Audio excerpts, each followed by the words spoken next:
गलियां तंग है, शर्मो शर्मी में बंद है, खुद से खुद की कैसी ये जंग है। पल पल ये दिल घबराए, पल पल ये दिल शर्माए, कुछ कहता है और कुछ कर जाए। इश्क़े दी गलियां तंग है, शर्मो शर्मी में बंद है, खुद से खुद की कैसी। হ্যালো এভরিওয়ান, আসসালামু আলাইকুম। Another my new video. আজকে চলে গিয়েছিলাম আফতাবে যাওয়ার সাথে সাথে ছেলে বাসগুলো দেখে বলতেছিল যে মা আমি বাসে উঠবো। তারপর আর কি ছেলেকে নিয়ে বাসে উঠে যাই। ভাই বাসে উঠে যে কতটা ভুল করেছি নিজেরও জানি না। প্রচুর পরিমাণ ভিড় হয়ে যায় কিছুক্ষণের মধ্যে। আমরা সবসময় আফতাবে গেলে হয় রিক্সা দিয়ে চলাচল করি, না হলে বাইকে যাই। আফতাবে কখনো আমরা বাস দিয়ে যাই না, আজকে ফার্স্ট টাইম। তারপর আমরা এই তো চলে আসি চায়না প্রজেক্টের সামনে। তারপরে চায়না প্রজেক্টের ভিতর দিয়ে চলে যাই দাসের কান্দি গিয়ে আমরা প্রথমে ঢুকে যাই কাবাব রেস্টুরেন্টে। কাবাব রেস্টুরেন্ট আমার সবচেয়ে ফেভারিট একটা রেস্টুরেন্ট, কারণ ওইখানকার কাবাব এত মজা যা বলার বাহিরে। আমি ওইখানে গেলে এই রেস্টুরেন্টে সর্বপ্রথম ঢুকবো।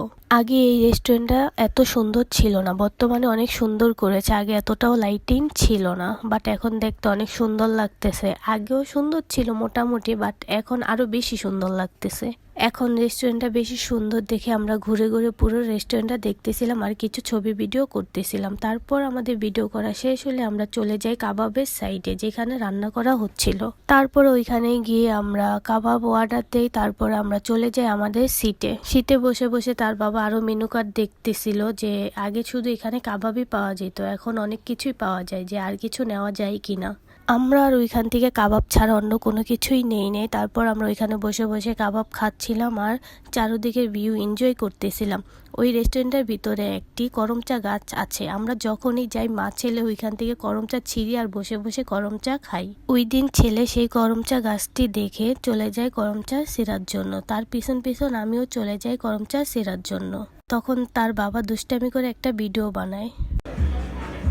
রাত করে কি ছিঁড়তেছে? যখন এখানে আসি তখনই করমচা পাই, একটা মুখে আবার একটা হাতে।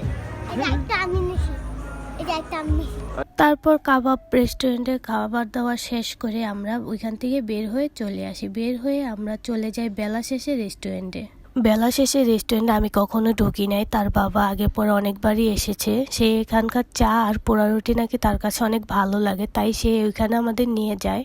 তারপর আমরা ওইখানে বসে বসে আড্ডা দিই কিছুক্ষণ। এখানে ডেকোরেশনগুলো এত সুন্দর ছিল যা বলার বাহিরে। পুরো একটি কর্নারে দোলনা দিয়ে সাজিয়ে রেখেছিল অনেক সুন্দর করে। আমরা ওইখানেই যেয়ে বসে পড়ি। তারপর আমরা ওইখান থেকে চা আর পোড়া রুটি অর্ডার দিই। তারপর ওইখানে বসে বসে হাজব্যান্ড ওয়াইফ একটু আড্ডা দিই আর চা আর পোড়া রুটি খাই। বাসায় বসে বসে তো যখনই একটু কথা বলি বা দুষ্টামি করি তখন তো দুজনের লেগে যায়, কারণ একটু পর পরে আমরা ঝগড়া লেগে যাই। কিন্তু কোথাও গেলে বসে বসে আড্ডা দিলে তখন আর আমাদের ঝগড়া লাগে না, তাই আমরা একটু বাহিরে গিয়ে একটু ভালো মুহূর্ত কাটাই আসি। চার পোড়া রুটি খেয়ে আমরা ওইখান থেকে চলে আসি। তারপর আমরা একটু হাঁটাহাঁটি করতেছিলাম, তখনই তার বাবার চোখে পড়ে যে হাঁসের মাংস আর চিতই পিঠা এক আন্টি আর আঙ্কেল বিক্রি করতেছিল।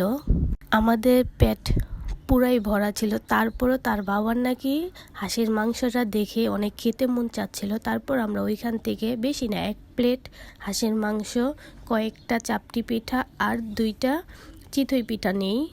তারপর ওইখানে বসে বসে আমরা ওইগুলো খাই। আন্টির হাতের রান্না এত মজা ছিল যা বলার বাহিরে। চাপটিটা অনেক মজা ছিল। তার বাবা তো পারতেছিল না, বলতেছিল আরো খাই, কিন্তু পেটে জায়গা হচ্ছিল না আমাদের। আন্টির এই পিঠা আর হাঁসের মাংসের লোকেশন হচ্ছে চায়না প্রজেক্ট দিয়ে দাসেরকান্দি যাওয়ার যে রাস্তাটা, ওইখানে প্রচুর রেস্টুরেন্ট আছে ওই পাশেই। আপনারা যদি যান একবার হলো এই আন্টির হাঁসের মাংস আর চাপটি পিঠাটা ট্রাই করবেন, অনেক মজা। তারপর আমাদের খাওয়া দাওয়া শেষ হলে আমরা ওইখান থেকে বাসায় চলে আসি। আজকের ভিডিওটা এই পর্যন্ত। ভিডিওটা শেষ পর্যন্ত দেখার জন্য অনেক অনেক ধন্যবাদ। লাইক কমেন্ট শেয়ার করে পাশে থাকবেন। আল্লাহ হাফেজ।